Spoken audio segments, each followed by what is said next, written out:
está planteada desde una perspectiva que está correcto. No necesariamente la afirmación que está haciendo el no creyente es correcta.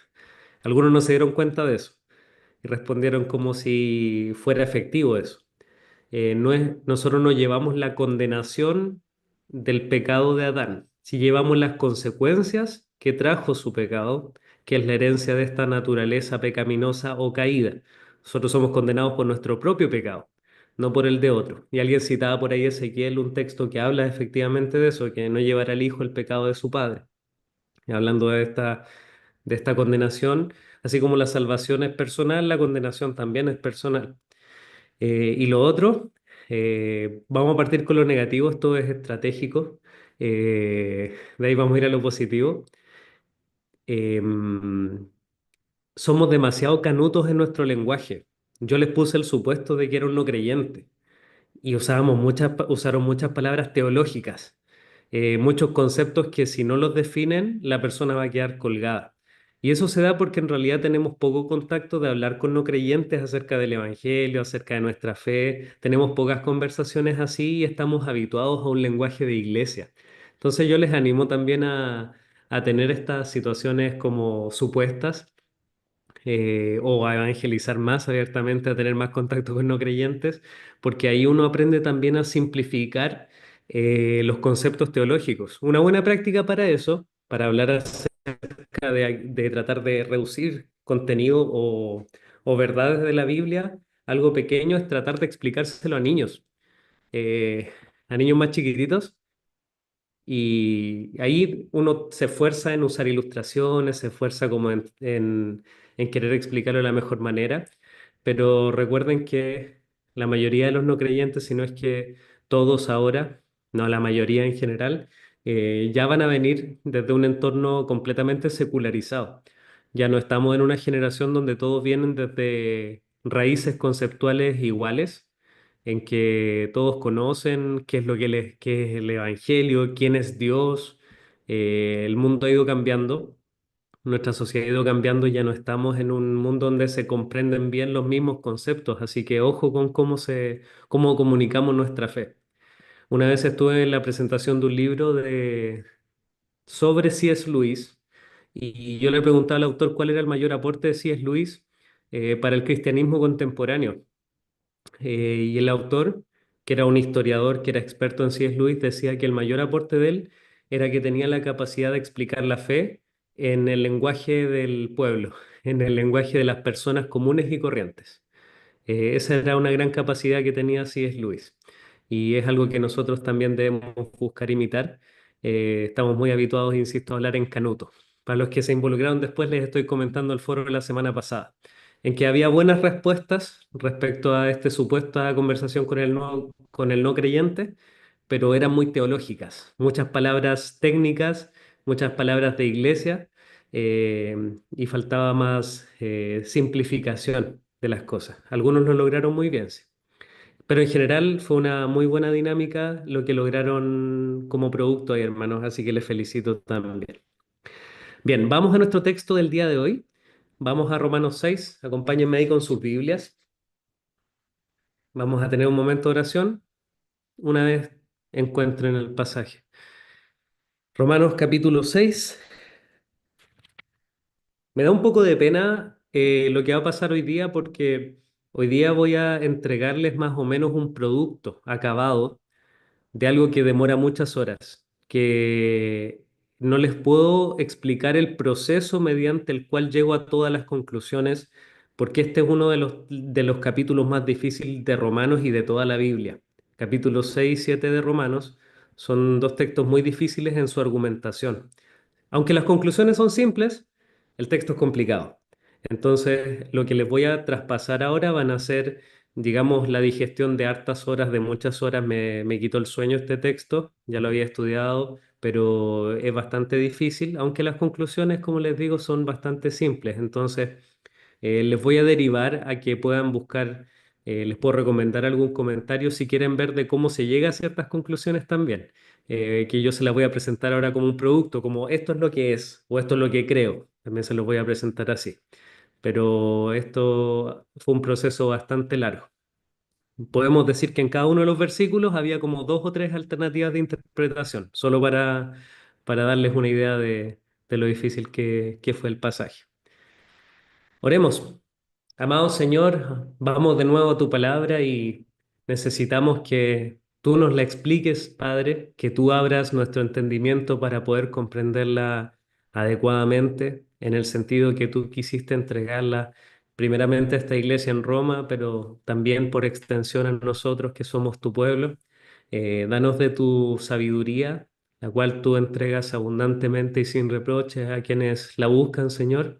Ayúdanos a desearla como a lo más preciado, a buscarla como la plata, como dice el autor de Proverbios, a anhelar el conocimiento de tu palabra, no para llenar nuestras mentes, sino para ser transformados. Gracias, Padre, por el tiempo que pasamos juntos, así como todas las clases que se han podido tener en esta semana. Gracias, mi Señor. En el nombre de nuestro Señor Jesucristo te agradecemos. Amén. Bien, Romanos capítulo 6. Ahora les voy a proyectar el, el PowerPoint. PowerPoint. ¿Dónde estamos? Talla. Acá está. Acá está, acá está. Compartir.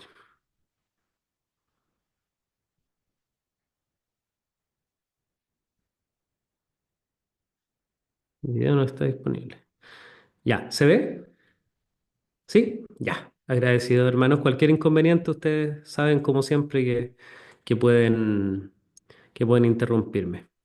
Bueno, si bien aquí aparecía como título, y me disculpo por eso, el panorama... no, está bien, era lo que estaba buscando, no me equivoqué. Le estoy presentando de nuevo este gran panorama de la sección en la que estamos de Romanos. Tengo que hacer todo este encabezado y esta bajada para recordarles qué lugar tiene este texto en el gran panorama del libro de Romanos, o al menos de esta sección. Del 5 al capítulo 8, o algunos podrían poner del capítulo 6 al capítulo 8, se trata el tema de la santificación del creyente. Y yo les mencionaba la semana pasada que el capítulo 5 es en realidad como un pivote, un eje que hacia atrás nos habla y termina como conclusión de hablar de la justificación, pero como hace de pivote o como eje, ahora nos va a hablar acerca de la santificación. ¿Por qué? Porque en realidad no hay santificación sin justificación. Es un efecto, es algo que termina como una consecuencia natural de la justificación, el que al haber sido declarados justos, que ahora hayamos sido puestos en una senda de justicia que nosotros vamos a ir transitando en nuestra vida, que es lo que es la santificación. Muchos de ustedes ya están buscando estas definiciones de santificación. He leído varias y están muy buenas. Sigan investigando y comentando aquellos que no lo han hecho en el foro. Es algo muy útil comprenderlo, que es la santificación, para poder vivirlo de forma más activa. Entonces, este capítulo 5 trataba hacia el eje de la justificación, y en el capítulo 6 Pablo va a responder por primera vez, o va a tratar el asunto del pecado en el creyente. Hasta el momento, del capítulo 3 al 5 del libro de Romanos es glorioso, es como mucha alegría, mucha gloria, es para engrandecer a nuestro Señor, así como toda la escritura, pero es maravilloso lo que aparece ahí, pero no es todo el panorama. Porque nosotros sabemos que si bien hemos sido justificados por la fe, tenemos todas estas bendiciones, tenemos paz para con Dios, hemos sido ingresados a la esfera de la gracia o al reino de la gracia, nosotros tenemos que lidiar con el pecado. Y la pregunta que aparece en el capítulo 6 verso 1, ¿qué pues diremos? ¿Perseveraremos en el pecado para que la gracia abunde? Es justamente traernos y aterrizar a cómo nos relacionamos ahora con el pecado. Es más o menos eso, decir, ¿y qué del pecado ahora? El no creyente se pregunta, estos dicen que es por gracia, no tienen que hacer nada, o un creyente legalista, o alguien que cree que la salvación es por obras, cuestiona de esa manera. Entonces aquí Pablo tiene que orientar a la causa de por qué nosotros no perseveramos en el pecado, a pesar de que nosotros hemos sido rescatados por gracia y no por nuestras obras. Entonces, este capítulo 6 habla de la relación del creyente con el pecado, y en el 7 habla de esta batalla campal del creyente con el pecado. Ya no lo va a hablar de forma tan global como el capítulo 6. El capítulo 7 nos va a mostrar el ring, donde se da esa batalla, donde está esa pelea interior y permanente, en la cual, como termina en el capítulo 7, nosotros tenemos la victoria por medio de nuestro Señor Jesucristo. Y el capítulo 8 es el que nos hace que no terminemos de forma pesimista la santificación, porque si termina en el capítulo 7, no sé ustedes, pero a veces me da un poco de depresión el capítulo 7, si bien es bien realista que tenemos una lucha con el pecado. Pablo dice, miserable de mí, ¿quién me librará de este cuerpo de muerte? En el capítulo 8 es donde se nos muestra esta gloriosa vida en el Espíritu, en donde nosotros podemos tener triunfo sobre el pecado. Entonces, si hay un capítulo que es realista, porque luchamos con el pecado, pero que a la vez es triunfante, es el capítulo 8 de Romanos. Todos los otros tienen alguna de estas inclinaciones. Tenemos tristeza y dolor y lucha en el 7, en el 6 también, en parte eso, pero en el 8 tenemos esta dualidad, las dos cosas juntas. Ahora, hagamos una breve introducción al capítulo 6 y esto lo considero bastante importante. ¿Qué es lo que va a tratar el capítulo 6 en líneas generales? Bueno, va a tratar Pablo va a responder a la relación del creyente con el pecado por medio de explicar las virtudes y los efectos de nuestra unión con Cristo. Ya, este concepto para mí es clave y de hecho lo voy a definir a continuación. En este capítulo, repito, para que lo tengan en mente, de esto vamos a hablar. Pablo trata la relación del creyente con el pecado por medio de explicar las virtudes y los efectos de nuestra unión con Cristo. Y podemos decir que Pablo va a través de esa explicación combatir la idea legalista o del libertinaje. Va a combatir las dos cosas, el hecho de que nosotros tenemos que alcanzar por nuestras fuerzas tanto la salvación o la santificación, o de que en realidad tenemos licencia para vivir de cualquier manera, ya que hemos sido perdonados. Entonces va a atender a estas dos situaciones con el Evangelio, pero particularmente con esta bella, pero lamentablemente desconocida doctrina de la unión con Cristo. Este es el gráfico, el mapa conceptual de un solo eje de Romanos 6. Estamos con el tema de la santificación. Viene esta pregunta, ¿qué hacemos con el pecado? ¿Perseveramos en el pecado para que la gracia abunde? No. Y la explicación o el resumen de Romanos 6 es no, por nuestra unión con Cristo. Por esa razón nosotros no perseveramos en el pecado. Obviamente la respuesta es mucho más extensa, pero para mí este es un resumen significativo, porque estamos unidos a Cristo y como estamos unidos a Cristo, esto tiene efectos en nosotros, espirituales e interiores, pero al mismo tiempo tiene influencia, es decir, que me causa cierto ánimo, aliento y me aleona para la lucha contra el pecado. Vamos ahora a la definición de lo que es esta unión con Cristo.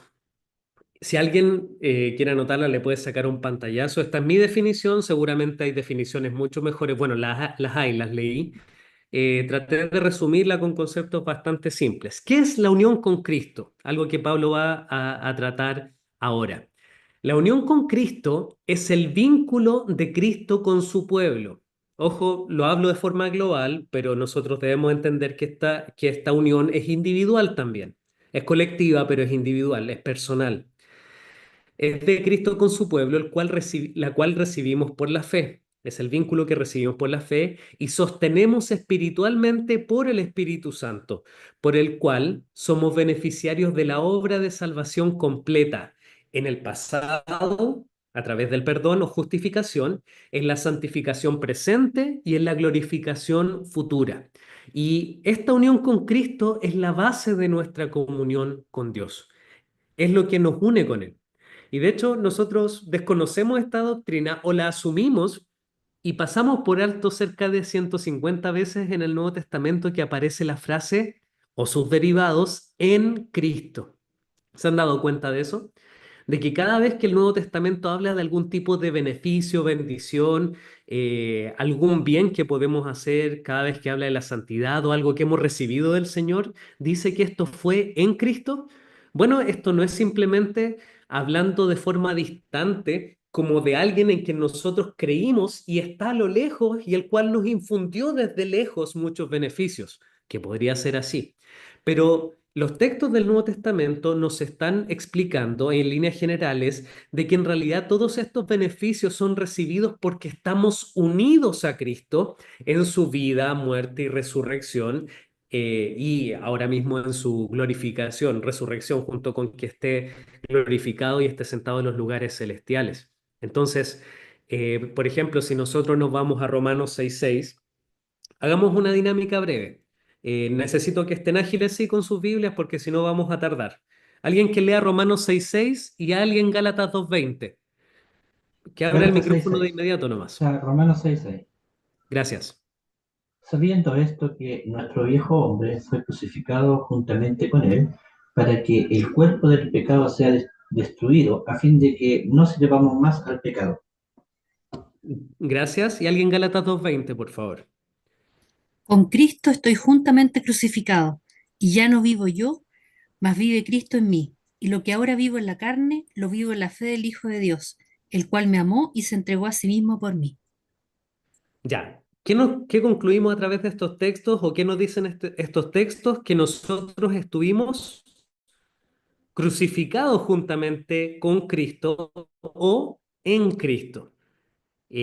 Nosotros tenemos esta idea de que esto es como algo muy, llamémosle, no es espiritual lo que quiero llegar, es como figurativo. Nosotros estábamos en Jesús. Es como cuando uno le dice a alguna persona, no, yo estoy contigo en tus sufrimientos, que uno lo hace como casi de forma simbólica. Estos textos nos hablan en forma real y espiritual de que nuestro espíritu, nosotros estábamos unidos a Cristo en la cruz en este caso. Romanos 6:4, que también nos habla de la muerte. Alguien, por favor. Romanos 6:4. Porque somos sepultados juntamente con él para muerte por el bautismo, a fin de que como Cristo resucitó de los muertos, por la gloria del Padre, así también nosotros andemos en novedad, en vida nueva. Ya, gracias hermano. ¿Qué nos dice ese texto? Que nosotros fuimos sepultados juntamente con Cristo, es decir, no solo su muerte, sino también su tumba. Colosenses 3:1 dice, si pues habéis resucitado con Cristo, buscad las cosas de arriba. Ese texto asume que en la conversión, él dice, miren, si ustedes creyeron, si han resucitado con Cristo, está diciendo que los creyentes resucitan con Cristo. Resucitamos con Cristo, volvimos a la vida, es decir, que primero morimos y después en Cristo también resucitamos con Él. Y otro texto, Efesios 2:6. ¿Alguien, por favor?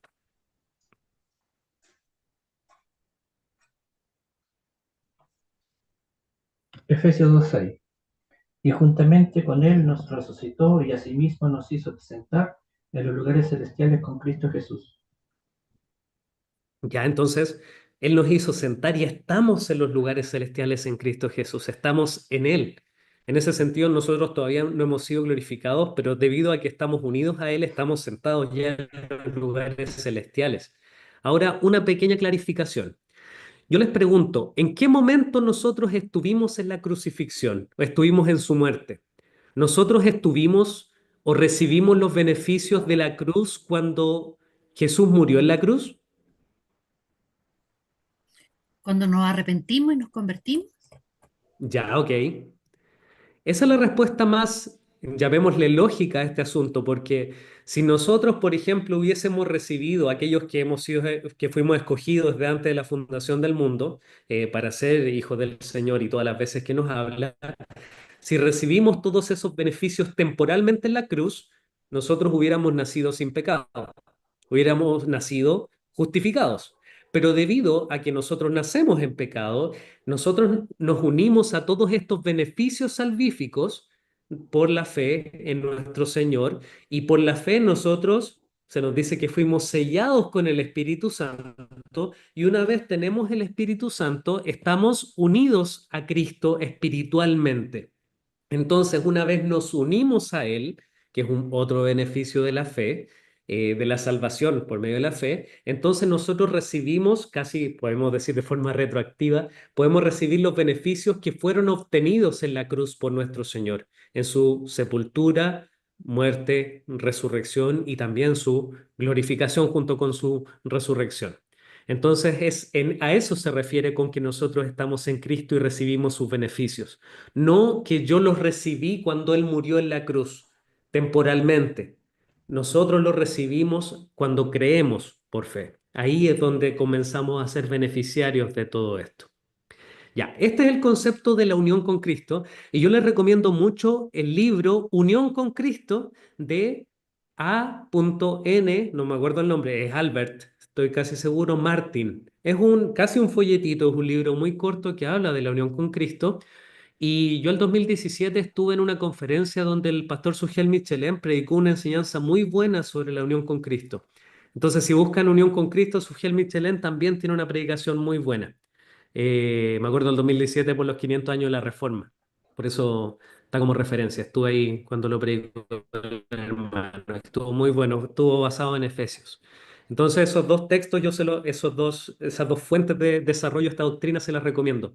El libro de Albert Martin y también en este caso la predicación del hermano Sugel. Ambas cosas se llaman unión con Cristo. Esta preciosa doctrina es la que nosotros trae como beneficio todo lo relativo a nuestra santificación, finalmente. Bueno, nuestra salvación también. Pero ahora Pablo la va a tomar como la fuente de los beneficios de la santificación. Ahora vamos al texto, ya teniendo en mente esto de la unión con Cristo. Pablo pregunta, ¿perseveraremos en el pecado para que la gracia abunde?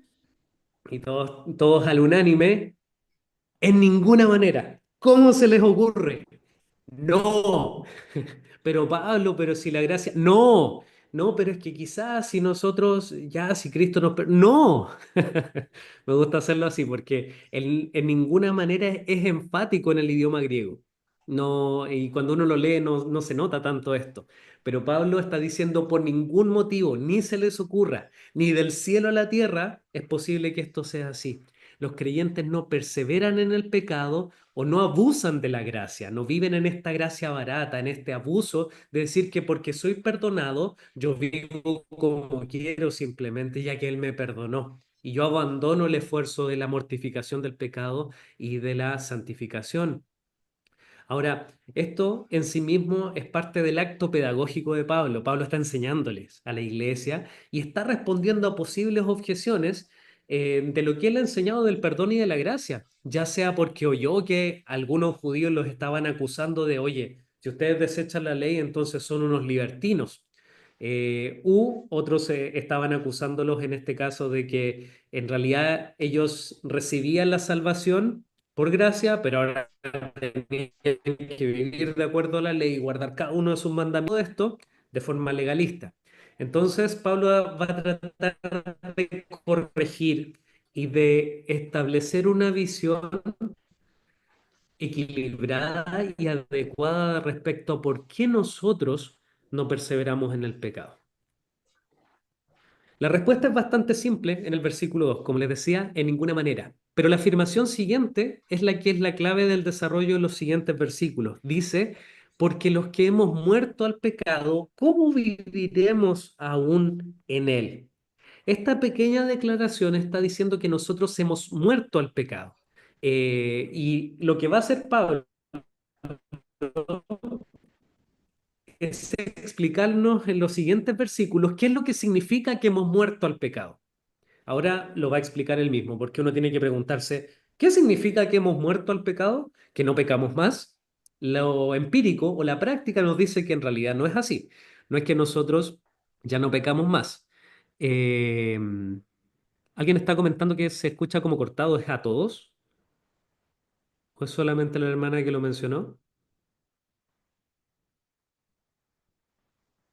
¿Alguien puede abrir el micrófono que no veo? Sí, a todos.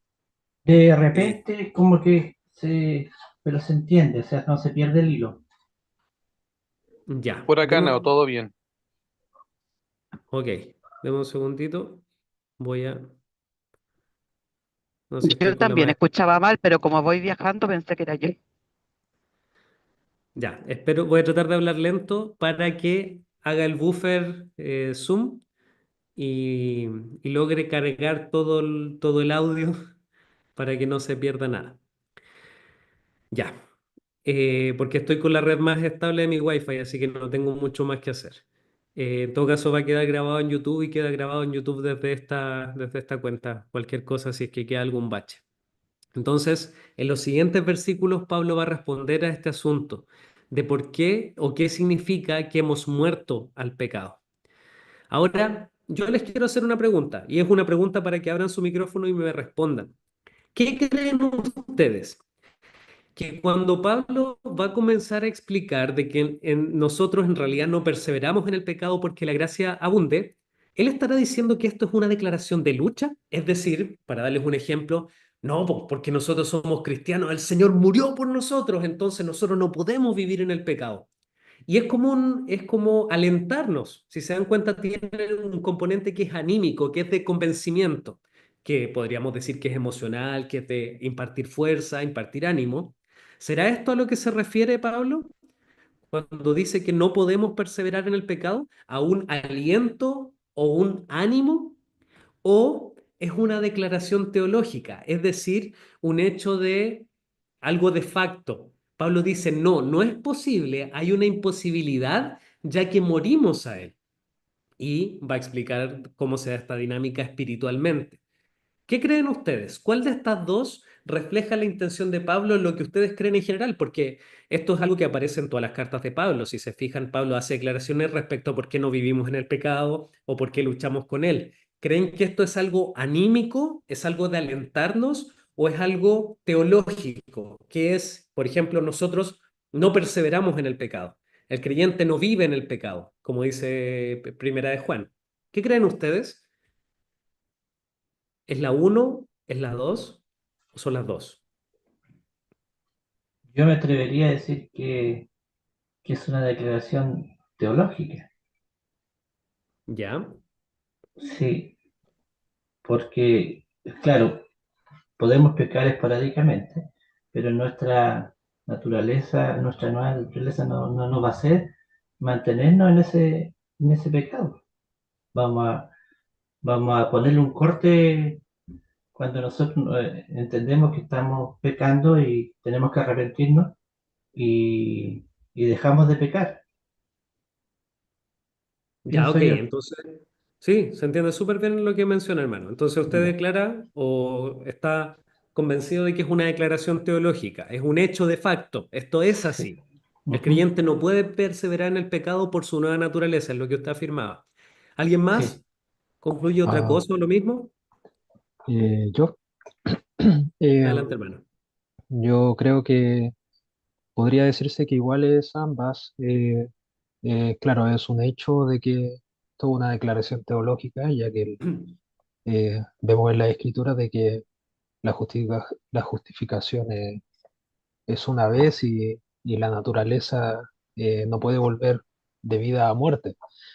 Pero aún así muchas veces podemos mentirnos, podemos estar cegados por el pecado pensando que estamos eh, en una comunión correcta con el Señor y santificándonos, pero incluso podemos estar siendo engañados nosotros mismos. Entonces, también yo creo que es una declaración de lucha poder estar examinándose constantemente para Mm. no estar en una tendencia en pecado que incluso podíamos estar eh, cayendo. Gracias, hermano. Ok. ¿Hay alguien más? ¿Una tercera y última oportunidad? Hermana Paola, adelante. Creo que es teológica porque además después de empieza a explicar el por qué no perseveraremos en el pecado, empieza a decir si estás bautizado en la muerte de Cristo y entonces empieza a explicar el por qué no perseverar en el pecado. Creo que es teológica. Bueno, y sí, Ya, también nos ok. sirve de aliento.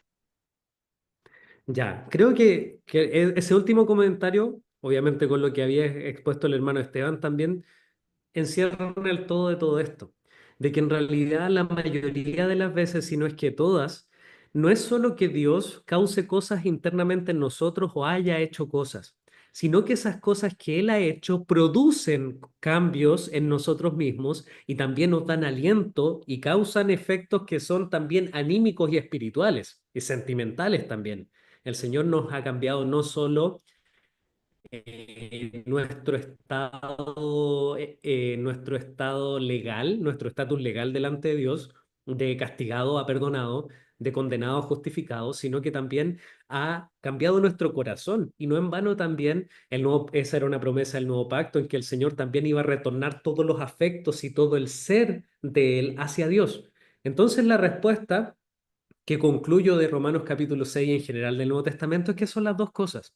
Es que es una declaración teológica en que Pablo dice, es imposible que perseveremos en el pecado porque Dios hizo esto en tu corazón, hizo esto en tu espíritu, esto hizo con tu pecado, y Él lo llevó a la cruz, murió, ya no existe, es viejo, es antiguo, ya pasó, pero también él nos alienta a no perseverar más en el pecado. Y aparecen varios versículos acá que son, que son amonestaciones o exhortaciones a batallar y a no entregar más nuestros miembros al pecado, que no reinen en nosotros. Entonces, efectivamente son las dos cosas cuando él va a exponer y va a decir que nosotros hemos muerto al pecado y que ya no vivimos más en él, que ya no perseveramos en el pecado, que no vivimos en él.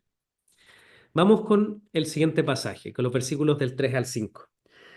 ¿Alguien, por favor, que los pueda leer? Quiero hacerlos participar. Tratemos de que varios puedan irlo haciendo. Versículos del 3 al 5. Vamos a ir viendo las secciones en adelante. Cualquier voluntario o voluntaria. Sin voluntarios, por Ya, favor. por acá. Gracias, hermano. ¿Acaso no saben ustedes que todos los que fuimos bautizados para unirnos con Cristo Jesús, en realidad fuimos bautizados para participar en su muerte? Por tanto, mediante el bautismo fuimos sepultados con Él en su muerte. De modo que, así como Cristo resucitó por el glorioso poder del Padre, también nosotros andemos en una vida nueva. En efecto, si hemos estado unidos con Él en una muerte como la suya, sin duda también estaremos unidos con Él en su resurrección. Sabemos que nuestra vieja Hasta ahí nomás. naturaleza... Perdón. Gracias. Era el Hasta el 5, perdón. versículo 5. Gracias, hermano Samuel. Ya, esos primeros tres versículos van a ser la primera respuesta de Pablo a que nosotros, o la primera explicación de Pablo de por qué o qué significa que hemos muerto al pecado. Y esta es la mayor declaración teológica que Pablo va a hacer. Aquí estamos hablando de teología pura y dura. Estos son hechos espirituales. Acá no hay ninguna exhortación a vivir al pecado, sino que hay causas, lo que el Señor hizo y lo que causó nuestra unión con Cristo, que trae ciertos efectos a nuestra vida cotidiana. Ya, eso es una declaración pesada. Vamos parte por parte. En primer lugar, dice que, o no saben que todos los que hemos sido bautizados en Cristo Jesús hemos sido bautizados en su muerte. Ahora, aquí Pablo nos está hablando de qué bautismo. Cuando uno le preguntaba a la comunidad del primer siglo y en adelante a qué nos referimos con el bautismo, podemos estar hablando de que el 99% va a pensar de inmediato en el bautismo en agua. De eso estamos hablando. Entonces, la comunidad en Roma, cuando alguien hablaba del bautismo, ellos tenían en mente eso. Ahora también hay un bautismo que sucede también en la conversión del Espíritu Santo, en donde recibimos el Espíritu Santo. Pero acá Pablo observa de forma tan estrecha la conversión con el bautismo que es porque es tan simple como lo siguiente. Todos los creyentes creían y se bautizaban. No había excepciones al respecto.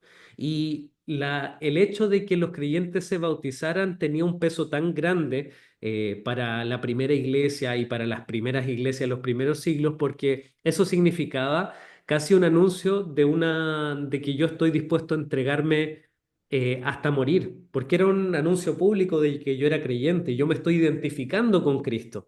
Entonces, no cualquiera lo hacía, no cualquiera se bautizaba porque sí. Ahora socialmente, yo conozco personas que vienen a la iglesia, que quieren bautizarse y después de que se bautizan, se van simplemente, o ya no están más interesados, lo único que querían es este rito religioso. Bueno, en la antigüedad eso no pasaba. ¿Por qué? Porque en realidad si te bautizabas estabas anunciando o estabas colocándote una soga al cuello. Era una declaración de que estabas dispuesto a morir porque no era socialmente algo aceptado. No traía beneficios sociales ni culturales el estar bautizado. Entonces, para estos escritos del Nuevo Testamento, el bautismo y la conversión van a estar prácticamente unidos porque los que se convertían verdaderamente eran los que se bautizaban. Entonces aquí Pablo cuando está hablando del bautismo está asumiendo de que uno tiene que asumir que se está refiriendo a que los creyentes se convirtieron y fueron bautizados, ¿sí? Entonces aquí dice, ¿no saben que los que hemos sido bautizados, que significa sumergidos, ese es el poderoso simbolismo del bautismo por inmersión especialmente, del que nosotros declaramos y creemos que es así, por eso UCB es bautista, nosotros creemos en el bautismo por inmersión, no por los otros, porque creemos que es el que más se apega a las escrituras y que más representa aquello que Pablo dice acá en Romanos 6 justamente, que está hablando de que en el bautismo nosotros fuimos sepultados y después fuimos resucitados. Fuimos sumergidos en la muerte y después hemos resucitado para vida nueva. Y Pablo dice, ¿no saben que en realidad los que fuimos bautizados, es decir, que los que somos creyentes fuimos bautizados en su muerte? Es decir, que nos identificamos o estuvimos unidos a Él en su muerte. Eso es lo primero que dice. ¿Con qué fin? Porque somos sepultados juntamente con Él para muerte por el bautismo, a fin de que como Cristo resucitó de los muertos por la gloria del Padre, así también nosotros andemos en vida nueva. Entonces va a ser un concepto bastante simple. Los creyentes nos identificamos con Cristo y nos unimos a Él. Nos unimos a Él en todas las etapas de lo que Él hizo, de su obra, de su ministerio, podemos decir, de su vida, muerte y resurrección. Entonces, por la fe nosotros nos unimos a Cristo y porque nos unimos a Cristo recibimos el beneficio de que nosotros fuimos identificados con Él en su muerte. Él carga nuestros pecados en la cruz. Pero no nos quedamos muertos espiritualmente y no se queda solo perdonado ese pecado, sino que también resucitamos con Él. Me es interesante pensar, y esto no sé si en realidad es la respuesta correcta, es más una reflexión, ¿por qué Jesús puede tomar el lugar de nosotros? Porque en realidad tengo entendido, la hermana Catalina que es abogada me puede corregir, uno no puede tomar el lugar de otro condenado. No puede ver a alguien que fue condenado, que fue llevado a un juicio y es declarado culpable y decir yo tomo su lugar. Él tiene que sufrir su condena, a menos que se supla de otra manera, pero no se puede reemplazar a la persona. Yo digo, ¿por qué el Señor nos podía reemplazar? Bueno, Él es Dios, Él tiene esa potestad, Él tenía toda justicia, Él era hombre, podía tomar el lugar de los hombres y en esta representación lo podía hacer, pero en efecto nosotros también sufrimos en parte el efecto del pecado. ¿Por qué? Porque nosotros morimos también con Cristo y fuimos hechos nuevas criaturas. Entonces sí se pagó en parte, Cristo muere por nuestros pecados, pero nosotros ya no somos aquellos, somos una nueva criatura, no somos aquellos que estábamos en Adán y que morimos en la cruz. Somos completamente nuevos. Entonces en sí mismo nosotros recibimos al estar unidos con Cristo los beneficios de que Él murió por nosotros y que nosotros también morimos con Él. Entonces no solo morimos con Él, sino que ahora también resucitamos con Él para que tengamos una vida nueva. Entonces aquí Pablo hace lo que habíamos hablado recién. Nos dice, fuimos identificados con Él en su muerte, para que ahora tengamos vida nueva y ya no vivamos igual, es decir, no vivamos en el pecado. De nuevo, declaración teológica, ánimo práctico. Hermanos, como ustedes fueron identificados en su muerte, también lo fueron en su resurrección. Jesucristo resucitó y tiene vida e imparte vida a todos los que creen en Él para que nosotros tengamos vida nueva. Y lo va a repetir de nuevo. Versículo 5. Porque si fuimos plantados juntamente con Él en la semejanza de su muerte, así también lo seremos en su resurrección. Ahora, acá la Reina Valera es la única que utiliza la palabra en griego que es plantados y que significa plantar literalmente, pero plantar junto a. Y es lo que hace que la traduce tal cual. Y por eso la mayoría de las otras traducciones dice que fuimos unidos a Cristo, porque tiene la idea de echar una semilla para que dos plantas o dos árboles crezcan juntos. Algunos escritos decían de que esto significaba ponerle una misma guía. Las guías son aquellas cosas rígidas para los fierros para que los árboles crezcan derechos, una misma guía para dos árboles, es decir, que están unidos. Acá Pablo está diciendo que nosotros fuimos unidos a Cristo o plantados con Él, unidos a Él en la sepultura, en su muerte, ¿para qué? Para también serlo en su resurrección. Entonces, fuimos unidos a los beneficios de su muerte, pero también a los de su resurrección. Entonces, no es como que Cristo perdonó nuestros pecados, y simplemente nos dejó perdonados allá lejos, sino que como nosotros recibimos el perdón también por esta unión con Él, porque fuimos beneficiarios de su obra, no solo recibimos el perdón de pecados, sino que recibimos una vida nueva, porque como Él resucitó, nosotros resucitamos espiritualmente con Él y aguardamos también, obviamente, nuestra resurrección física y completa en la glorificación. Entonces, Pablo sigue esta dinámica. Nos identificamos con Cristo, fuimos unidos a Él, estuvimos con Él en su muerte, estuvimos con Él en su resurrección, para que nosotros también vivamos de forma práctica en la lucha con el pecado los efectos de tener una vida nueva. Entonces no podemos vivir perseverando en el pecado porque teológicamente ya morimos al pecado. Espiritualmente nos es imposible y va a seguir en esta dinámica. Alguien que lea los versículos del 6 al 11, por favor. Yo, pero ¿Leo yo, tengo hermano? la Ah, NTLA, lo siento. no sé. Dale, Catalina. Dale, hermana. Ya. Sabemos esto, que nuestro viejo hombre fue crucificado con Cristo, para que nuestro cuerpo de pecado fuera destruido, a fin de que ya no seamos esclavos del pecado. Sí, del 6 al 11, por favor. Perdón, me quedé con el 6.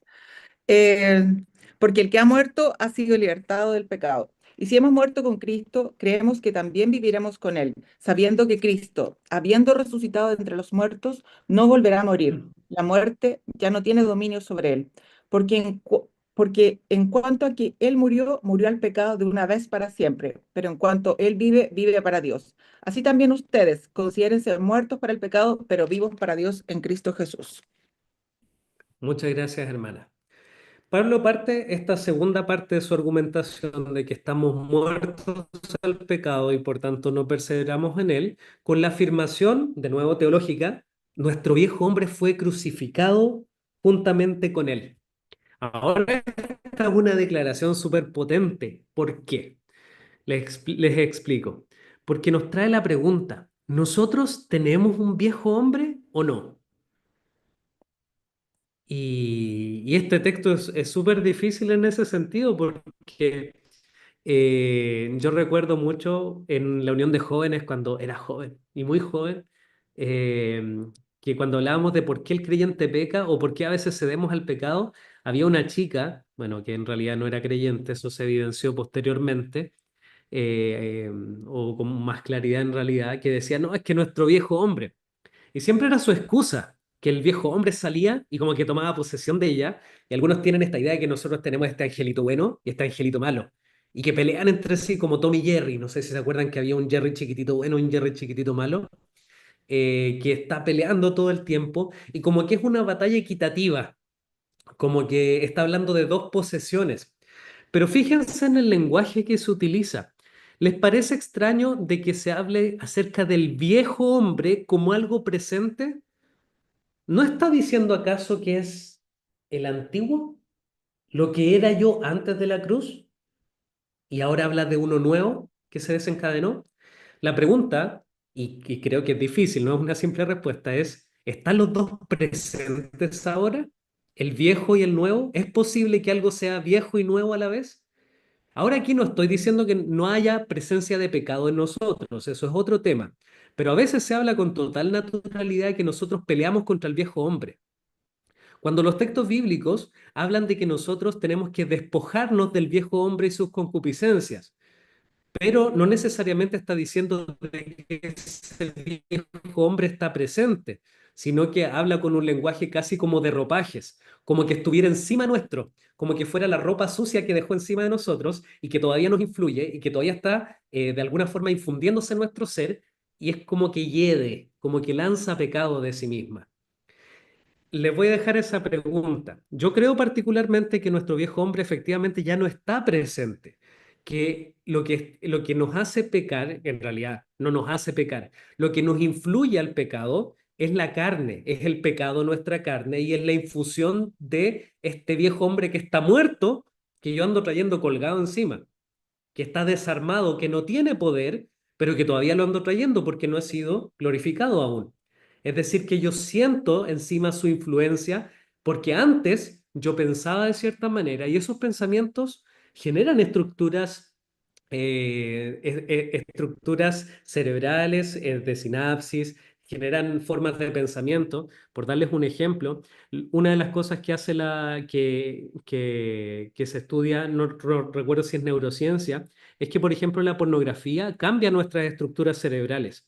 Lo que hace es modificar nuestra forma de pensar. Y así todas las cosas que hacemos, si generamos hábitos, eso hace como ciertos canales o ciertas vías que hace que pensemos con mayor naturalidad o con mayor velocidad hacia ciertas cosas. Es decir, que lo que éramos también influye en lo que somos actualmente. Y se puede modificar y se puede cambiar, pero todavía pueden existir luchas a pesar de que cambiamos ciertas cosas o ya no estamos entregados abiertamente a esas cosas. Entonces yo les pregunto a alguien que en su viejo hombre, antes de Cristo, era alguien irascible, completamente irascible. ¿Va a ser una ovejita después que en realidad nunca se va a enojar? No, en realidad va a luchar con eso, va a batallar y seguramente en el Señor va a lograr triunfar, pero todavía va a seguir siendo una lucha fuerte. ¿Por qué? Porque ese viejo hombre influye o llamémosle que estaba atrás, cambió nuestra estructura, nuestro carácter, nuestra forma de ser de tal manera que terminamos siendo en el presente la batalla de lo que éramos con lo que somos ahora. ¿Se entiende? Esa es más o menos la dinámica con el viejo hombre. Hermana Catalina. Pastor, tengo una duda. Entonces, ¿cuál es la diferencia entre el viejo hombre y la carne? ¿Por qué? Porque en Romanos 8, perdón, en Romanos 7:24 dice, miserable de mí, ¿quién me libertará de este cuerpo de muerte? ¿Eso se refiere al viejo hombre o no? Eso es mi duda. Dos dudas en una. Hermano Hernán, acumulemos dudas. Yo no les prometo respuestas. No, hermano, te quería más que nada preguntar y complementar también si te refieres a la naturaleza misma, como cuando Pablo le hizo a los Corintios, no debo tratarlos como espirituales, sino como carnales, cuando en realidad no lo eran, porque su naturaleza era espiritual, ¿cierto? Claro, y de hecho yo no soy de las personas que creen que existen los cristianos carnales, porque ser carnal significa ser dominado por el pecado, y es algo que Pablo dice que acá no tiene señorío. Entonces Pablo trata eso en Corintios como un supuesto. Es como lo que aparece en Hebreos, que aparecen advertencias respecto a que si alguien vuelve atrás, si alguien vuelve atrás va a ser desechado. Pero más adelante, en el libro de Hebreos, estoy hablando de Hebreos, no de Efesios, en el libro de Hebreos dice de que nosotros no somos de los que vuelven atrás para perdición, sino de los que perseveran para vida eterna. Entonces Pablo habla mucho de ciertos supuestos con el fin de que los creyentes perseveren y cobren ánimo. Y en este caso, Pablo dice, yo los tengo que tratar como si ustedes fueran carnales, pero ustedes si son creyentes son espirituales. Yo creo que existe, hermana Catalina, una distinción entre la carne y el viejo hombre. Y pudiésemos decir que la carne, en el concepto en Pablo, puede significar dos cosas. Uno, nuestra naturaleza actual, que lucha todavía con el pecado, nuestro estado actual, en que hay una lucha presente con el pecado, o también significa nuestro cuerpo, que está unido a nuestro espíritu, no hay que generar esa dualidad que está infundido aún con los efectos del viejo hombre. Yo lo distingo de naturaleza, porque naturaleza es lo que somos a los ojos del Señor y no solo a los ojos, sino en lo que hemos sido transformados. Pero la carne es lo que tiene que ser transformado, ¿no? Nuestro espíritu fue hecho nuevo, somos nuevas criaturas. Entonces la glorificación, ¿qué es lo que cambia? Resucitamos. Nuestros cuerpos que mueren son hechos nuevos. Entonces, ¿la carne dónde habita? En nuestra carne, en nuestro cuerpo. Es aquí donde se infunde. Y cuando hablamos de cuerpo, no estoy hablando de mis músculos ni de mis células cerebrales. No estoy hablando de mi ser de esa manera, porque nosotros sabemos de que somos mucho más que un montón de células y de químicos. Y de hecho algunos plantean de que es el cerebro el puente entre lo espiritual y lo físico, que es ahí donde se terminan infundiendo todas las cosas y el ser espiritual influye en nuestro cerebro. Es como lo piensan algunos consejeros bíblicos. No es simple el concepto de carne y de viejo hombre, pero sí puedo simplificarlo así. Todavía estamos en la carne y luchamos con la carne que está influenciada por el viejo hombre, pero que ahora vive como un nuevo hombre, porque fuimos hechos nuevos. Es casi un trabalenguas, pero ese es el estado actual. Ahora, este viejo hombre, Pablo está diciendo, fue crucificado junto con Cristo. ¿Para qué? Para que el cuerpo de pecado sea destruido, dice la Reina Valera. Oh, reconoce la manito y el, el Zoom. No estoy levantando la mano por si acaso.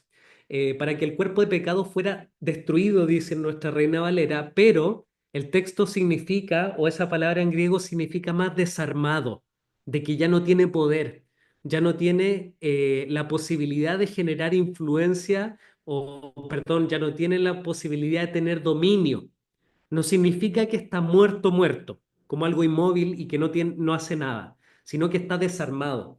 Como por ejemplo cuando uno toma, me ha pasado muchas veces, un aparato electrónico, lo desarma para tratar de arreglarlo y uno ve las piezas dispersas por ahí, pero en realidad no está funcional como tal.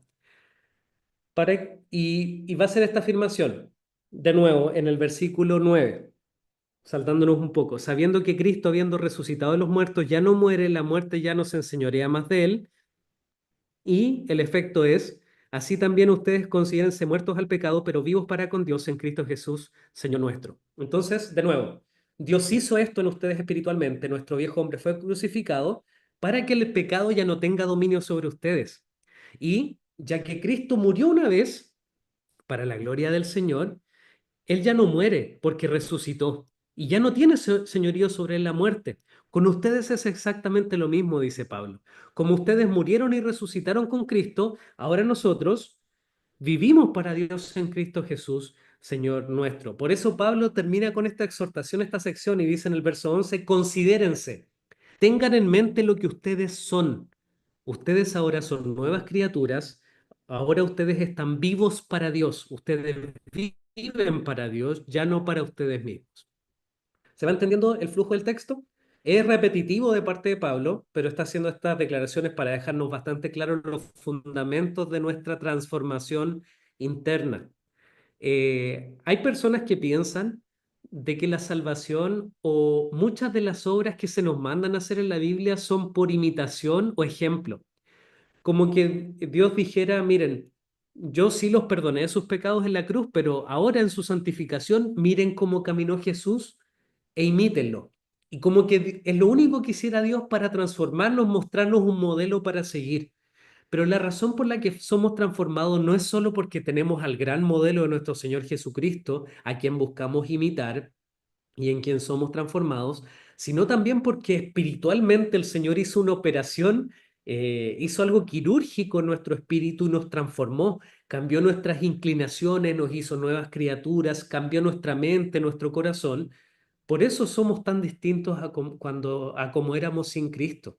Por eso la conversión es algo tan significativo que se nota en cómo las personas viven. Porque el Señor nos transforma completamente desde adentro hacia afuera. Versículos 12 al 14. Alguien por favor que lo lea. Ya Pastor, vamos llegando al final, y más rápido al final. 12 al 14, por favor. No sé quién yo abrió mi micrófono. tenía como Hermano Marcelo, adelante. una, ¿Ya? una, pensando en lo que usted decía, nosotros somos creyentes, personas espirituales, ¿no es cierto? Creyentes espirituales. Pero en algunas circunstancias podemos evidenciar acciones carnales, ¿no es así? Ajá. Seguimos siendo espirituales, no somos creyentes carnales, somos creyentes espirituales, pero como vivimos en este mundo, podemos tener evidencias de actitudes carnales. Por ejemplo, eh, un hermano, por ejemplo, que, no sé, que ha tenido éxito en su ministerio y comienza a descuidar la oración, por ejemplo. Estoy dando un ejemplo que se me ocurre. Entonces, está dependiendo más de él, de sus virtudes, de sus capacidades, que de Dios. Entonces está evidenciando hay una actitud carnal, aún siendo espiritual. ¿Puede ser? Sí, O sí. O depender, por sea, ejemplo, de que no sé, tiene elocuencia en sus mensajes, eh, maneja muy bien la predicación expositiva, tiene carisma, pero depende de esas cosas sutilmente.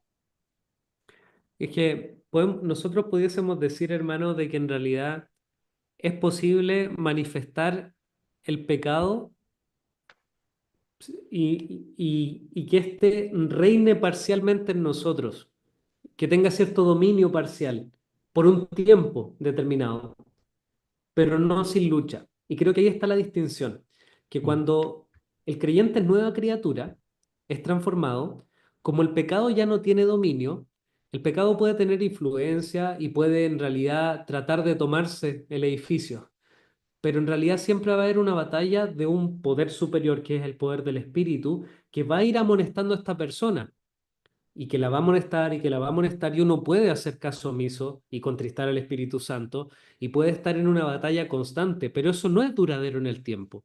Creo que, utilizando ese lenguaje popular, el que llega a ser carnal es porque en realidad no ha sido creyente. ¿Por qué? Porque este mismo texto evidencia de que en realidad el creyente es dominado por el Espíritu Santo. Que no significa que no pequemos, pero significa que no está en una disposición continua y constante en el tiempo a ser dominado por el mismo pecado o por el pecado en general. Ahora, ¿esto niega que tengamos lucha con el pecado? No. Y a veces es bastante cruda y eso es empírico. Y creo que muchas veces cuando algunos se han desviado se han desviado por un tiempo, algo que se alejan del Señor, que hay algunos que se dice, en la práctica yo me he dado cuenta, esto es un pensamiento personal, que la mayoría de las personas en realidad nunca se fueron, en realidad no eran creyentes y cuando retornan fueron transformados. El otro día un hermano me hablaba de algo similar, de que de repente una hermana que se había alejado del Señor empieza a encontrar un amor por la palabra que antes no tenía, está haciendo estudios bíblicos online, está estudiando su Biblia, está orando mucho, está yendo a todas las reuniones de la iglesia, ha cambiado en su forma de ser. eh, y el hermano me decía, esta hermana antes andaba al 3 y al 4, vivía en este pecado y de repente como que se volvió al Señor. Por fin retornó al Señor. Yo creo que ahí hubo una conversión. No hubo un retorno al Señor como tal, de decir que alguien estaba siendo carnal y después volvió y se transformó de nuevo en alguien espiritual. Pero aquí estamos hablando de terminologías. La dinámica cotidiana es difícil de categorizar y es imposible categorizar. Y creo que lo más simple en esto, y aquí es la parte pastoral y exhortativa, a un creyente que peca, uno a qué lo anima o a qué lo exhorta, arrepentirse y buscar al Señor por perdón. A un no creyente que vive en pecado, uno que le dice, arrepiéntete y cree en el Señor. La respuesta al pecado es siempre la misma.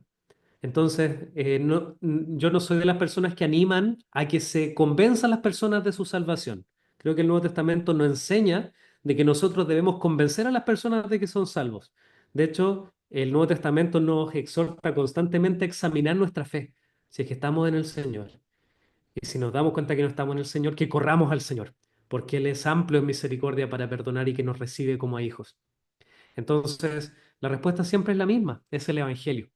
Arrepiéntete y cree en el Evangelio. Hermano Hernán, tenía una pregunta antes de continuar. Eh, no, es que bueno, en parte ya la respondiste con todo lo que dijiste, pero no sé si puedes mencionar un poquito respecto a lo que hice más adelante, pensando en lo que estabas hablando respecto a la carne. En el capítulo 7 cuando Pablo finalmente dice miserablemente me liberará de cuerpo de mal. Lo que tú mencionaste al principio también. Claro, creo que va a ser más sano que lo atendamos en el capítulo 7 y que nos quedemos por ahora con lo que está en el capítulo 6 de esto mismo, o sea, nos quedemos con esta teología del dominio del espíritu y de que hemos resucitado para tener vida nueva. Y quizás la otra semana desarrollamos un poco más este concepto de la lucha con el pecado, de la dinámica con el pecado interior. Bien, el verso 12 al 14 dice, no reina el pecado en su cuerpo mortal de modo que lo obedezcan en sus deseos. ni tampoco presenten sus miembros al pecado como instrumentos de iniquidad, sino preséntense ustedes mismos a Dios como vivos de entre los muertos y sus miembros a Dios como instrumentos de justicia. Porque el pecado no se enseñoreará a ustedes porque no están bajo la ley, sino bajo la gracia. Y aquí viene la parte exhortativa. Hermanos, que no venga el dictador antiguo y tome el reino. Eh, una ilustración muy simple de esto es que las personas, miro mucho la política argentina, me llama mucho la atención esa dinámica. Y siempre alegan los del gobierno actual de que la gente, por mucho que estaba mal, sigue amando a sus políticos anteriores que les robaban y que los trataban mal, pero ellos siguen como adictos a esa dictadura o a esa forma de pensamiento o a esa forma de vivir o de creer la política. Se eligen ciertos políticos a pesar de que tienen un dominio tiránico y posesivo y malvado sobre las personas. Uno podría decir, puede pasar para cualquier lado político, aquí no me estoy abanderando para nada, pero las personas son adictas a cosas que les hacen daño. Uno lo ve con uno mismo de que puede generar adicciones con cualquier tipo de cosas, se puede generar adicción. Y aquí es como esa dinámica. Oigan, no permitan que el tirano tome dominio de nuevo.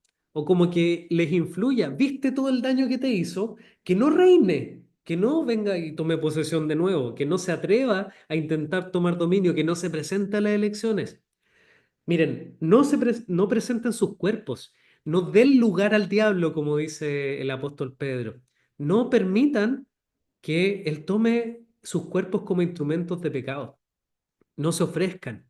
Y en esto uno habla de la lucha con el pecado y, por ejemplo, si uno tiene una inclinación a la lucha con algún tipo de adicción, a la televisión, por ejemplo, sácala de la pieza, sácala del living. Si tienes adicción a la pornografía, que tengan todas tus claves, que tengan siempre el computador abierto hacia el lado de donde te puedan ver el resto de las personas en tu casa.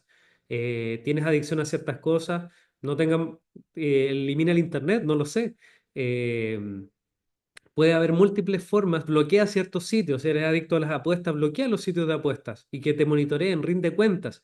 Antes tú presentabas todo eso como una oferta, pero ahora que no reinen, no presenten, no permitas y restringe al máximo el presentar tu cuerpo como instrumento al pecado.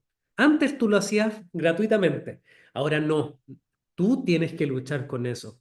No presentes tu cuerpo porque tu cuerpo debe ser entregado como un sacrificio vivo, santo, agradable al Señor. Romanos capítulo 12.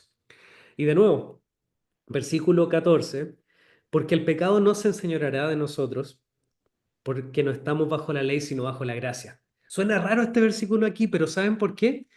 Pablo, muy despierto, nos dice, el pecado con la ley tenía dominio, porque la ley no te podía transformar y no te podía llevar a la santidad, porque en realidad tiene el propósito de evidenciar tu pecado. Pero ¿sabes que sí te puede llevar a la santidad? La gracia y el evangelio. Entonces no podemos perseverar en el pecado porque ya no estamos en la esfera de la ley, estamos en la esfera de la gracia. Y la esfera de la gracia nos lleva a la santidad debido a la obra profunda de Cristo en nosotros. Esa es la línea de razonamiento de Pablo. Ahora, brevemente los versículos del 15 al 23. No los voy a leer porque es extenso, pero se los encargo ahí. Y Pablo va a hacer otra pregunta, dice, ¿qué pues? ¿Pecaremos porque no estamos bajo la ley, sino bajo la gracia? Misma respuesta, en ninguna manera. Esto es un supuesto de Pablo en que el judío le iba a cuestionar. Entonces, ustedes ahora que no están bajo la ley, van a vivir en pecado. Pablo se pregunta, ¿pecaremos porque no estamos bajo la ley y no bajo la gracia? La respuesta es no, ni se les ocurra, no. Porque antes, y va a comenzar otra línea de razonamiento, nosotros éramos esclavos. Y de hecho en el verso 16 dice, explica que todos están siendo esclavos de algo. No saben que si se someten a alguien como esclavos para obedecerle, son esclavos de aquel a quien obedecéis, sea del pecado para muerte o de la obediencia para justicia. Aquí Pablo está diciendo de que en realidad nosotros siempre ofrecemos un sometimiento. La cuestión no es si somos esclavos o no. La cuestión es de quién somos esclavos. Esa es la pregunta. Siempre somos esclavos de alguien. Ahora, nosotros podemos ser esclavos de un mal maestro o de un mal señor, o podemos ser esclavos de nuestro mejor y bondadoso Señor. Y dice, miren, si antes nosotros nos sometíamos voluntariamente, nos transformábamos en esclavos, y antes lo éramos de forma natural en el pecado. Pero ahora nosotros fuimos liberados del pecado, verso 17 y 18, y fuimos puestos bajo la esclavitud o servicio de la justicia. Es interesante que en el versículo 16 se habla de que uno se somete voluntariamente a un señor, ¿cierto? Pero en el versículo 17 dice, aunque éramos esclavos del pecado, hemos obedecido a aquella forma de doctrina a la cual fueron entregados y libertados del pecado viniste a ser siervos de justicia. Se nos dice que nosotros fuimos hechos siervos de justicia. Esto va a aparecer de forma más concreta más adelante, pero se nos dice que no fuimos nosotros quienes caminamos hacia ser esclavos de la justicia, sino que fuimos hechos. Es un pasivo, en donde el Señor nos pone bajo el señorío de Él, donde Él nos toma. Voluntariamente fuimos al pecado, pero ahora el Señor nos toma y nos lleva a su señorío. Entonces, Pablo nos está diciendo, antes nosotros nos sometíamos al pecado y Él era nuestro Señor, pero fuimos liberados y ahora somos puestos bajo el servicio de la justicia. Otra forma de decir que ya no estamos en el camino de vivir bajo el pecado porque ya no es nuestro Señor. Ahora nosotros somos siervos de la justicia o siervos del Señor. Y ahora viene una exhortación final, de nuevo. Otra, la completa, la general. Dice el versículo 20, porque cuando eran esclavos del pecado eran libres acerca de la justicia. Pero la pregunta es, ¿qué fruto trajo el ser esclavo del pecado? ¿Qué beneficio te trajo? Y el pecado tiene esa característica de que en realidad ofrece muchas cosas, es dulce en su exterior, pero su interior es amargo y es destructivo.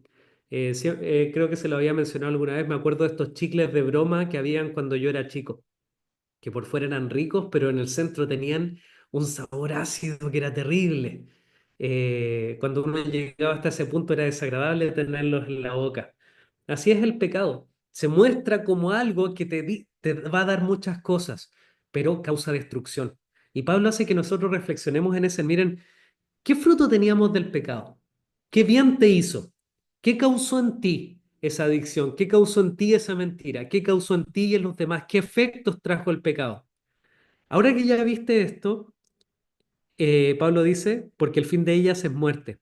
Pero ahora fuimos liberados de eso y nosotros fuimos hechos siervos de Dios, tenemos otro fruto que es más glorioso. Dice, tienen por fruto la santificación y como fin la vida eterna, porque la paga del pecado es muerte, pero la dádiva de Dios es vida eterna en Cristo Jesús, Señor nuestro. Siempre usamos este texto fuera de contexto, se podría decir, aunque el contenido es evidente y obvio. Pero el contexto es, miren, el pecado te ofreció esto, te trajo muerte. Pero ¿sabes qué te dio Dios? Vida eterna. Te está mostrando de que ahora vives en esta vida y fuiste renovado y ya no estás entregado al pecado. Es un texto de santificación.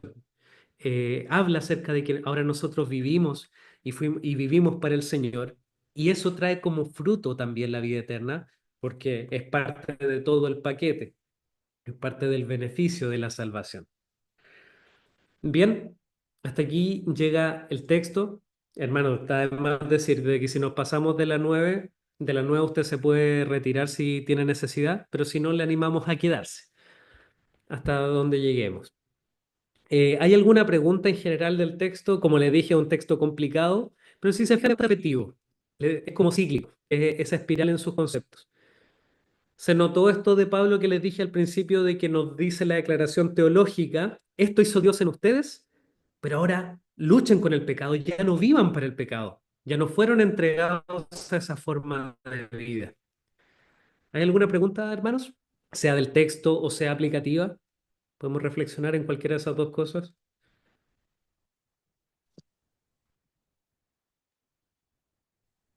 Hola Pastor, ¿cómo estás? Un gusto, ¿me escuchan? Sí, hermano, adelante. Sí, es precioso, bueno, Romano, un libro tajante, precioso como Pablo va a ir mencionando todos estos aspectos.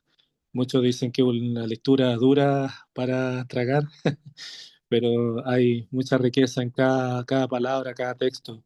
Y en un comienzo de la clase se leyó un texto de Efesios 2:6 y prácticamente todo esto se sintetiza o se resume o se aplica de mejor manera en ese Efesios 2 del 1 al 10.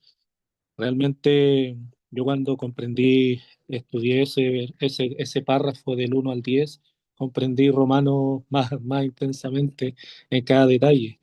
El viejo hombre, si bien nosotros antes no mirábamos a Cristo, Salmos 14, Romanos 3 habla, estábamos de manera opuesta al Señor y esa era la conducta natural del viejo hombre y que ahora podamos mirar a Cristo.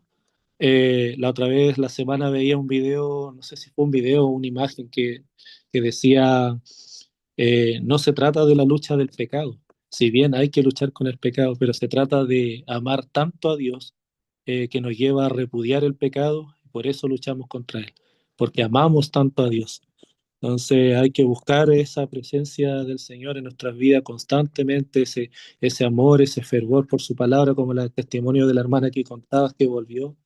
Y eso nos lleva al versículo 10 de Efesios 2, del 1 al 10, ¿cierto? El 10 dice que después nos lleva, cuando ya resucitados, nos lleva a hacer obras que fueron creadas de antemano, preparadas de antemano, para que andemos en esas buenas obras. Y, y en Cristo nosotros podemos cumplir todas las cosas. Entonces, eh, nosotros debemos comprender que, claro, ese viejo hombre era la conducta natural, lejos de Dios, y ahora ya no estamos en eso, sino que el pecado está constantemente estimulándonos.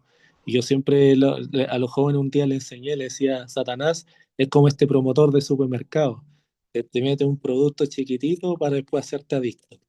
Entonces, ahí nosotros tenemos que ver si aceptamos o no aceptamos el pecado, amamos o no amamos a Dios para poder luchar con gozo y con ganas frente a eso. Dios hizo algo tan hermoso y una vez escuché un pastor que decía, nosotros asesinamos al Hijo de Dios y bebemos la copa y celebramos, ¿cierto?, la cena del Señor, recordando que en algún día asesinamos al Señor, al Hijo de Dios, y que ahora somos perdonados por eso y somos perdonados por gracia. Y realmente, Romano es un libro que nos anima y gracias también por el tiempo de enseñarnos y considerar esto todos los días, el fundamento de nuestra vida que es Cristo, es para ánimos de luchar todos los días. Gracias, hermano. Creo que, como lo decía también el hermano Pablo, todo nos lleva de nuevo a esa fuente de que es lo que hizo el Señor teológicamente y nuestra unión con Cristo en eso que Él hizo, lo que ahora nos anima y cambia también nuestra perspectiva. No es como que venga solo el cambio interior, viene también esta influencia en que nosotros tenemos que ser avivados y reavivados en nuestro amor por el Señor y nuestro servicio por Él y nuestra lucha con el pecado, contemplando las grandes verdades de lo que hizo el Señor en la cruz. Esa grandeza y esa gran gloria es la que va a causar que luchemos con más fervor contra el pecado, pero para que vivamos más para nuestro Señor, porque no vivimos por razón de lo bélico, no vivimos para luchar o por luchar, luchamos porque amamos a nuestro Señor, es una causa secundaria, pero amamos a nuestro Señor y vamos a hacer lo que sea necesario para vivir por Él. Y esa es la gran diferencia, que no vivimos en esta orientación al pecado porque amamos y el Señor hizo todo esto por nosotros. Hermana Catalina, adelante. Gracias, voy a ser breve. Es que hay el versículo 19 que dice, hablo en términos humanos por causa de la debilidad de su carne. No entiendo a qué se refiere Pablo cuando dice hablo en términos humanos. ¿Se refiere al ejemplo anterior, que era muy humano, o que esta parte es como idea de él y no inspirada? Eso me surgió esa duda. Puede ser muy tonta, pero tengo esa duda. No, se está refiriendo a aquel, llamémoslo de cierta manera, está diciendo yo comprendo esta lucha que tenemos, porque lo viví. Como humano, hablo de su humana debilidad, lo entiendo, como humano, de que así como ustedes presentaron sus cuerpos como instrumentos, y uno podría ser el eco, yo también lo hice. Ahora sí, para servir a la inmundicia y la iniquidad, ahora para santificación presenten su cuerpo para también como instrumentos de justicia, así como también yo lo estoy haciendo ahora. Entonces él lo está diciendo más como una identificación de yo también pasé por eso, o yo viví eso, o yo estoy luchando con eso, más que de hablar como en el sentido de Corintios, en que él está haciendo casi una nota al margen, parecería. Como hablando desde esto es ex cátedra, como diría el catolicismo. No es bajo, no está en la sistemática, pero yo lo digo. No, acá está hablando de su humana debilidad. Lo está hablando desde la perspectiva muy tangible de él. Y eso es muy propio porque en Romanos 7 él va a hablar de su lucha particular. Se va a presentar como un ejemplo de esta batalla. Entonces, es en esa dirección en que él plantea de hablo como humano, hablo como hombre, se podría decir. Hermano Marcelo, Sí, no, me quedé, como dice el español, flipando. Quedé con el comentario de la Catalina. Creo que muy buen comentario. No lo había, yo normalmente digo, pensaba y decía, claro, él lo está diciendo, y también uno no se cuestiona si es inspirada, porque la Biblia es inspirada, completa, 100% inspirada por Dios. Pero esta frasecita, hablo como humano, es muy aclaratoria. ahora creo que también, yo doy esta segunda alternativa al texto, de que él está diciendo, eh, al- lo está planteando, miren, mi razonamiento lógico me dice, si lo hicimos así en un momento, ahora tenemos que hacerlo de esta manera. Si lo presentamos nuestros cuerpos al pecado, ya no estamos en el pecado, ahora estamos en la justicia, ahora presentamos nuestros cuerpos, nuestros miembros al Señor. Entonces, o plantea un razonamiento lógico humano o se está poniendo en el lugar. Yo me inclino más a lo primero, Mm, sí, tiene más sentido el mismo para no texto decir y que es concluyente y que esa es la interpretación, para que quede claro. claro. Mm.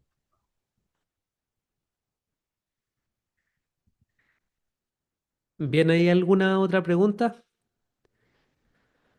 Insisto que los que necesitan salir pueden partir nomás, no hay problema. Hermano Benjamín, adelante. Buenas noches, profesor. Yo tengo varios amigos católicos Buenas porque por mi noches. universidad he salido de una universidad muy católica y de vez en cuando conversamos. Y yo por lo que he estudiado de su doctrina, ellos confunden santificación con justificación.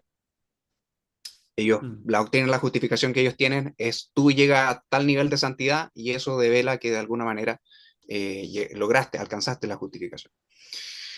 Y quisiera preguntar en ese sentido, porque Lutero tenía esta fórmula de soy justo y pecador a la vez. Luego de haber sido justificado, soy justo y pecador a la vez. En un sentido soy justo porque soy declarado legalmente justo delante de Dios, pero soy pecador en otro sentido porque mantengo, y ahí está este tema, yo creo que no lo sé, no lo sé, pero no me parece tan claro, de la influencia del viejo hombre y de la carne, porque sigo en un cuerpo que todavía no ha sido glorificado. Sigo Ujú. en este estado. De hecho, después dice que toda la creación clama por la redención. Entonces, es correcto, no sé si yo a veces soy muy esquemático, pero es correcto hacer esta distinción, que el sacrificio de Cristo nos libra, por un lado, de la culpa del pecado y por otro lado, del dominio del pecado. Ujú. La culpa es algo que es resuelto por la justificación y el dominio por la santificación. Sé que a veces estos esquemas no son más misteriosos de lo que parecen, Ujú. pero es correcto hacer algo así como una distinción. El sacrificio de Cristo nos libra de la culpa cuando no, somos justificados porque ya no somos culpables y se nos imputa también la justicia, pero que de una manera efectiva y real seamos más justos, más santos delante de Dios, eso no es justificación, sino que es santificación. Y en ese sentido, somos liberados del dominio del pecado progresivamente, que esto es, soy simultáneamente justo y pecador a la vez, porque sigo luchando con esto. O sea, hasta que me encuentre con el Señor Jesucristo. Si la pregunta es si eso es efectivamente así, es así. De hecho, es el esquema más protestante que existe en la historia de la Iglesia. El sacrificio de Cristo, la justificación, nos quita la culpa pues, del pecado y en la santificación nosotros estamos en un creciente aumento del dominio, a pesar de que el dominio del pecado ya es una declaración, ya parte como una declaración. Nosotros no estamos bajo el dominio del pecado, sino que somos siervos de justicia. Ahora, ¿cuán sometidos estamos a esa justicia? Estamos bajo ese dominio, pero estamos más cerca de las puertas de la casa o estamos en el centro, podríamos decir. ¿Estamos en los bordes, acercándonos al otro dominio, en la frontera, o estamos en realidad bien adentrados en la tierra de la justicia? Podemos decirlo de esa manera. Pero sí, efectivamente es así. O sea, ninguna de las cosas que yo les mencionaba respecto a la carne ni al viejo hombre, que en realidad son esquemas muy teológicos, insisto en eso, en la práctica uno no tiene una diferenciación de esto viene acá y esto viene. En la práctica yo tengo el deseo, la tentación y tengo que tratar de darle duro porque con las armas del Espíritu, la palabra del Señor, pedirle ayuda, orar al Señor y batallar con todas mis fuerzas por alejarme del pecado. Ahí no hay categoría que quepa en nuestra batalla con el pecado. Y en la guerra contra el pecado solo existe el gatillo y las balas. Hay que darles duro. El palo y... No, de verdad, a veces somos muy teológicos en esto. Pero en realidad hay que comprender estos conceptos porque creo que nos ayudan a cobrar ánimo. En el sentido de que las dos cosas, como el Señor nos hizo todo esto, nos transformó tanto, ¿cómo yo voy a estar entregado al pecado? Yo estoy ahora, tengo que estar entregado para Dios. Y esto, para las personas que lo han comprendido y que han profundizado en esta entrega de ahora el Señor me amó tanto, se entregó a sí mismo por mí, hizo todo esto con mi pecado y lo destruyó de tal manera y me va a glorificar, ha significado una entrega tremenda en sus vidas. Y creo que mientras más comprendemos la redención en su plenitud, más entregados tenemos que estar al Señor en cada área de nuestra vida porque ahora vivimos para Él. Entonces no hay cristianos de segunda categoría en el sentido de que uno están llamados a entregarse más al Señor. Solo los pastores y misioneros están para eso. No, cada uno está llamado a entregarse al Señor en toda su vida, sea en el oficio que tenga, sea en el lugar a la iglesia en el que el Señor le ha llamado, pero todos estamos llamados a entregarnos en plenitud al Señor y de batallar con el pecado. De hecho, esa distinción que trató de diluir Lutero, el protestantismo la agarró de nuevo, de que en realidad antes se hablaba, ya que el hermano habló de catolicismo romano, de esta diferencia entre el clero y los laicos, que el clero eran los que de verdad estaban más cerca de Dios, que no sé si había declaraciones tan directas de eso, probablemente sí. Lutero trató de diluir todo esto en base a la escritura, o sea, no, pues el Señor nos dice de que el zapatero está en la misma posición en Cristo que el Papa en este caso en su momento lo decía, que era un león justamente, León X me parece que era en la misma posición y ambos pueden glorificar al Señor si están en Cristo y si viven para el Señor. Es lo mismo acá, tu pastor no está en una posición más favorable ante el Señor que tú. Si estás en Cristo, estás unido a Él y estamos sentados en los lugares celestiales y los dos estamos llamados a las batallas contra el pecado. No tenemos distintas prioridades, tenemos distintos ámbitos en los cuales vamos a servir y distintos grados de dedicación a qué cosas vamos a servir en la iglesia, de tiempo y de lugar en los dones del Espíritu. Pero todos estamos llamados a una santidad mayor siempre, a seguir creciendo en ella. No sé si hay otra pregunta, hermanos, o algo que comentar en realidad. Hermano, disculpa, ya es tarde, pero Adelante. solo estaba pensando mientras conversaba. Paréntesis, ya están autorizados para retirarse, así que los que están es porque quieren estar. Ah, ya, súper. Aquí hasta las 12. Ah. No, quería comentar que, bueno, muy buena la clase y en realidad pienso que a veces estas cosas o este conocimiento teológico no lo llevamos a la oración. No oramos muchas veces teniendo en nuestras mentes estas verdades, en nuestra oración personal me refiero, no necesariamente solo congregacional, sino cuando nos acercamos al Señor en la intimidad quizás de nuestra habitación o en nuestros lugares privados. Por ejemplo, pensaba cuando, no sé, pecamos o cometemos un error. Es verdad que el Señor provee su sacrificio, su sangre, pero por ejemplo, entender estas verdades de que en esa cruz también Él llevó nuestra carne de pecado, nuestra naturaleza pecaminosa, esas verdades no las solemos tener presentes al orar. Y es súper importante recordarlas cuando estamos en oración, el hecho de que si Él resucitó, nosotros resucitamos con Él.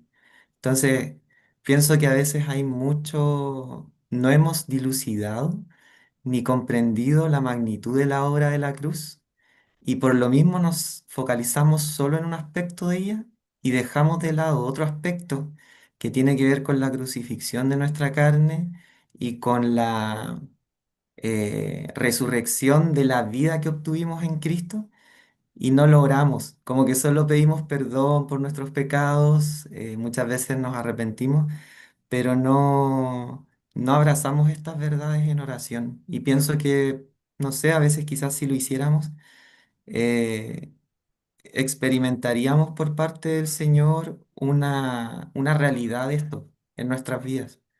Solo eso quería como aportar. Mm. Bueno, es verdad.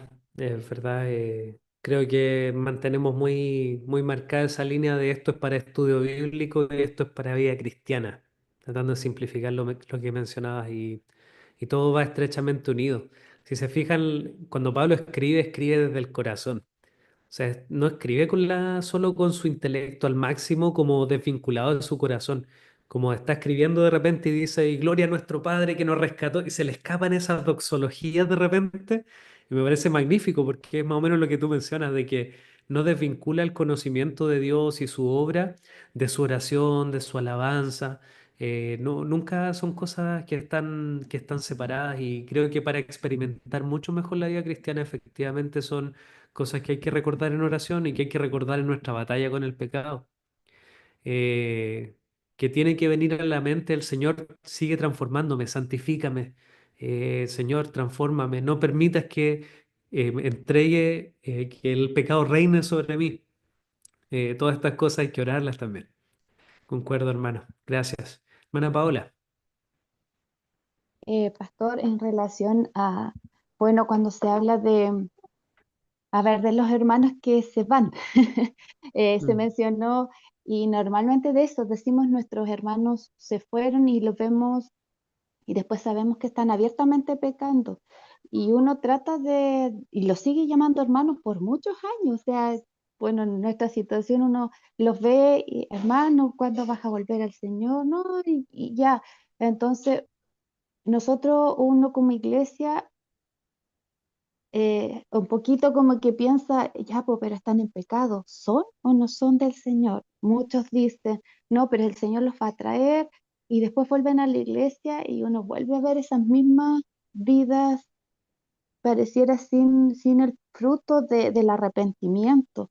Entonces eso es como, no sé si decir confrontar, cómo vivimos como iglesia esta forma de vivir de hermanos, que se dicen hermanos, que salen, vienen, y cómo confrontamos o cómo llamamos al arrepentimiento. Porque, bueno, si bien nosotros no somos los que hacemos la obra, pero una mm. iglesia para que sea limpia, para que no se vea así como que siguen en la misma vida de perseverar en pecado. No sé si se logró entender cómo reaccionamos como iglesia Sí. frente a esta situación.